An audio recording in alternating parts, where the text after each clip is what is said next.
জানাই, কিন্তু এরকম একটা অনুষ্ঠানে আসতে হবে, আজকে শুভ নববর্ষ বলতে পারবো না, ঠিক আছে। আমরা অনেকদিন ধরেই না খুব অশুভ সময়ে কাটাচ্ছি, খুব বিশেষ করে আমাদের অশুভ সময়টা আরেকটু আগের থেকে শুরু হয়েছে ডাক্তারদের।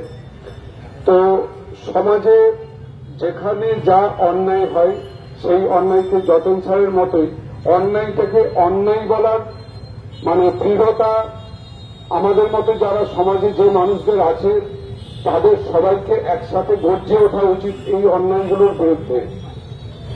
আমি একজন স্কুল শিক্ষকের ছেলে, তো আমি তাকে দেখেছি যে ছাত্রদের নিয়ে ছাত্রদের বড় করা, স্কুলকে বড় করা, তার চোখের স্বপ্নগুলো দেখেছি। আমরাও বড় হয়েছি তার স্বপ্নেতেই। তো একজন একটা সমাজকে শেষ করে দিতে গেলে না তার শিক্ষাটাকে, তার সংস্কৃতিটাকে শেষ করে দেওয়াটাই যথেষ্ট। তো আমরা এই স্টেজেই আছি। আমাদের আমার কান্না পেয়ে গিয়েছিল। অনেকে অনেক চাপের মধ্যে থাকে, ঠিক আছে, কিন্তু আমরা যারা চাকরি করছি না তাদের সবার পেছনে একটা করে যেন অদৃশ্য হাত আছে, যে যদি কিছু এবার বলিস তাহলে ইত্যাদি ইত্যাদি। তো তা সত্ত্বেও আমি থামিয়ে রাখতে পারিনি। আমি সঙ্গে সঙ্গে সেদিন আমি যে সময়টায় সময় পেয়েছি আমি আমার ফেসবুক পোস্টেও লিখেছি যে এটা অন্যায়, এটা আমাদের জাতির মেরুদণ্ডে লাথি মারা হলো। এই যে শিক্ষকদের চাকরিটা চলে যাওয়া এবং তারপর তাদের মার খাওয়া, এটা মেনে নেওয়া যায় না। তো আজকে 6-7 বছর আগে যখন এই প্রক্রিয়াগুলো শুরু হয়েছিল তখন যে কিছু একটা গোলমাল চলছিল প্রথম থেকেই শুনেছি যে একটা গোলমাল কিছু চলছে। আমি দেখেছি আমার পরিচিত কিছু যোগ্য ছেলে তারা চাকরি পেয়েছে, কিছু অযোগ্য ছেলেও চাকরি করছে।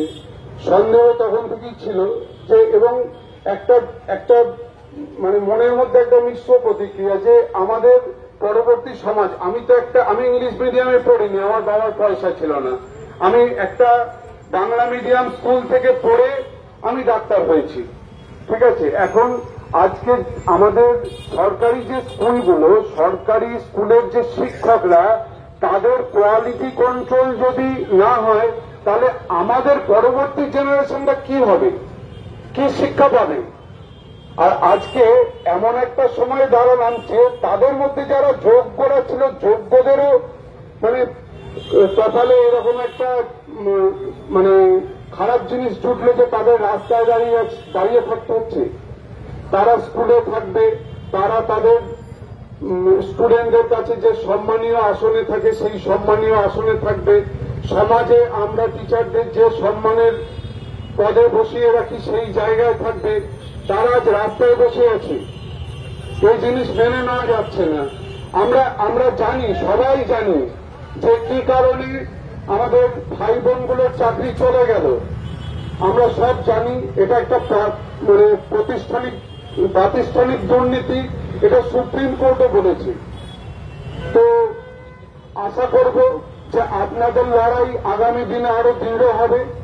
আপনাদের লড়াইয়ে যখন যেভাবে চান পাশে নয় একদম সাথে আছি, শুধু জানাবেন কিভাবে থাকতে হবে, যদি কিভাবে হেল্প করা যায়। আমি দরকার হলে আমাদের ডাক্তারদের মধ্যে যতজনকে মোবিলাইজ করা যায়, ঠিক আছে, চেষ্টা করব এবং সাথে আছি, পাশে নয় সাথে আছি। আপনারা লড়াই থামাবেন না, লড়াই চালান, জয় তো হবেই, এই প্রত্যয় রাখুন, জয় তো হবেই। অন্যায় তো আপনারা করেননি। আপনারা প্রত্যেকে ছোটবেলা থেকে স্বপ্ন দিয়ে, নিজেদের পরিশ্রম দিয়ে, সবকিছু সঁপে দিয়ে আপনারা এই চাকরিটা পেয়েছেন এবং তারপরেও আপনাদের সেই নিষ্ঠা দিয়ে আপনারা আমাদের সমাজকে আরো এগিয়ে নিয়ে যাওয়ার শুভ কাজে লিপ্ত আছেন। আপনাদের এই অবস্থা আমি মানতে পারছি না। আপনারা লড়াই চালিয়ে যান।